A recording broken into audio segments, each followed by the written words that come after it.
Bonjour la famille, c'est Patience ici. Dans le cadre de notre série sur le cœur de Dieu à travers le cœur de David, nous avons parlé à la dernière vidéo d'un cœur qui sait honorer les pères. Quel que soit ce qui se passe, quelle que soit la situation, quelles que soient les circonstances, parfois même quelles que soient leurs erreurs.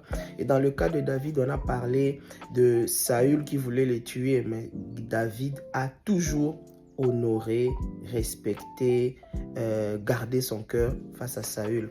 Aujourd'hui, je fais cette petite vidéo comme une parenthèse, comme une deuxième partie par rapport au fait d'honorer les pères, afin de préciser quelque chose qui nous échappe généralement à nous qui sommes enfants de Dieu.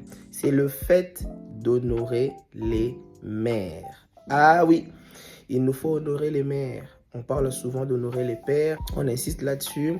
Et généralement dans l'église, les enfants de Dieu que nous sommes, nous n'avons pas de mal à honorer le père, le pasteur, la figure paternelle dans la famille spirituelle. Mais on oublie souvent d'honorer les mères. Et je viens ce matin, aujourd'hui, insister pour que nous sachions honorer les mères. Parce qu'en réalité, la Bible dit « honore ton père et ta mère ». Il n'y a pas de père sans mère. Il nous faut savoir honorer les mères. Et deuxièmement, tout ce que tu reçois de ton père, tout ce que tu fais avec ton père, tout ce que le père fait pour toi, il le dit à sa femme qui est ta mère. Donc la mère est au courant de ce qui se passe. Donc tu as tout intérêt à honorer aussi la mère. Et dans le cadre du fait d'honorer les mères, il y a toujours cette histoire de Jacob et Ésaü qui apparaît souvent.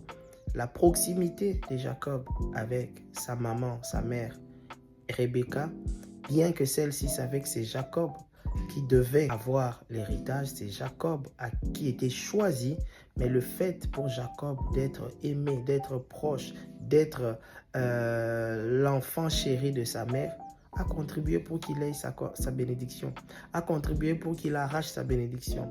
Alors j'aimerais dire à quelqu'un, n'honore pas seulement ton père, honore aussi ta mère. N'honore pas seulement ton pasteur, honore aussi la femme de ton pasteur.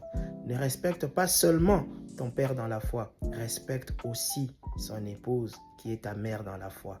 Que Dieu te bénisse. N'oublie pas, honorer les pères, mais aussi les mères. À bientôt.